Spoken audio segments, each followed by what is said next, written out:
We're here in the Central Valley of California, where environmental regulations and immigration policies are making it very difficult for the hard-working folks here to get by.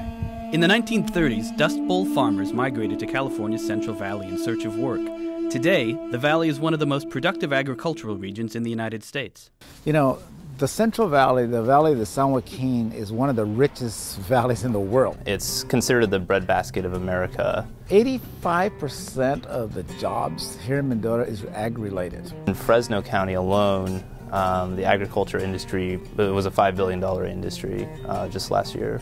But the farming industry on the west side of the valley is in serious trouble today, in large part due to a fish called the Delta Smelt. The Delta Smelt is definitely a little fish that seems to have caused a lot of commotion up in Sacramento. The Delta Smelt is a small fish that is protected by the Endangered Species Act. One of the issues is that there are pumps that pump the water down here, and those pumps also kill the Delta Smelt, and so you've got competing interests between protecting the smelt and pumping the water down here. For the past few years, environmentalists fighting to save the Delta Smelt have been winning the political battle. As a result, much of the water that used to be pumped down to the west side of the San Joaquin Valley is now allowed to flow into the ocean.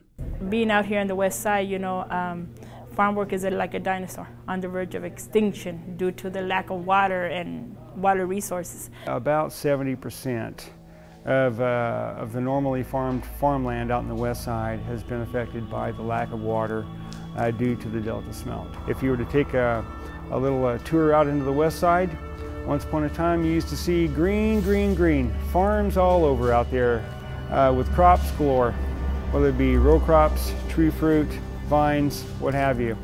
Now you go out to the west side, you see brown spots all over. We sit in Weston's Water District area, which surrounds Mendota. It impacted us the most. These small towns out here in the Central Valley, they've been hit hard. There are a lot of people that are unemployed, unfortunately, that are roaming the streets. People that have been a part of family-owned businesses for years. Right now, presently, we have 40% unemployment, which is not good. It's affected a lot of the businesses. The stores have taken big hits because when they do the food giveaways, the people benefit, but the businesses suffer. So you can't win, you know. Why do the feds worry about a fish than a person that's human, that contributes to society and, you know, and works out in the fields, contributes to the world? And yet the fish is more important. I've had people from Europe ask me the same thing, and they said, you know what, where we come from, we don't worry about a stupid little fish. To the valley residents suffering through these difficult economic times, the solution is simple. We have some of the most brilliant farming minds in the world, in my opinion, right out here in the Central Valley. So if we can reprioritize the American people, get some water coming back down these canals for these growers, for these generation-old farmers.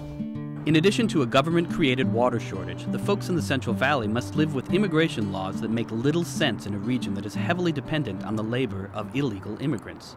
We had a major problem roughly about 4 years ago. The feds all of a sudden said, hey, we're going to make an impact out there, we're going to do what we have to be doing. And it affected the community. It scared a lot of people. You know, if your name was on a list, they would take you, but at the same time they were taking other people. And not only that, but taking people where the kids are still in school, which created a major social problem. All of a sudden there's kids with no parents. I mean, it turned ugly. You know, the immigration policy, you know, that's an issue there that has been a broken, it's been a broken issue for a long time. The government knows exactly what's out here, okay? If it wasn't for the undocumented workers doing all this dirty work, you know, they all realize it. But the thing of it is, the farmers need it, the businesses need it. In California, according to federal data, it's actually 98% of farm workers are immigrants. And there's lots of estimates in terms of what percentage of farm workers are illegal immigrants. But they range anywhere from around 50% to as high as 90%. You know, my families were immigrant. I think my families immigrated here back in the 1920s. Before there was borders. There was no such thing as fences, and you know, everybody in this community and everybody that I know migrated from somewhere. I'm one of 4, and I'm the oldest. And at 9 years old, I started to work in the fields. My daddy cut a hole and he made it my size so I could weed and thin cotton. So we appreciate the person who's working out there in the field, because thanks to that person, we get our product cheaper. They know it's a problem, but all they come out with is, oh, we got to protect the fence, we got to protect the borders. That's all they come out with, okay? And it's just a bunch of political BS, as far as I'm concerned. Farmers in the valley, and I imagine throughout the U.S., tend to be relatively conservative. So you have a lot of farmers who say, you know what, I'm a lifelong Republican, but on this issue of illegal immigration, I really feel like we can't take a just deport them all type stance. There are a lot of people that have helped us build the Central Valley. A lot of people that have came from other places besides here in America. I would like to see, and I think that I probably would speak for most people, an immigration plan that would help immunize the people that are here so that they can be documented citizens, contribute to our economy in the right way, making sure that that's being done. Despite their problems, the people we spoke to are optimistic about the future, which shouldn't be surprising. After all, the Central Valley has always attracted self-reliant immigrants willing to work hard to pursue their dreams. I have 3 children who attend UC Davis, 2 at the medical school and 1 at the regular school. I have the other 2 in Sacramento, and they're on vacation now, so right now they're out there in the vines. It's their motivation to continue the education. One thing about the Central Valley, the people here in the Central Valley, we pull our bootstraps up when it's time.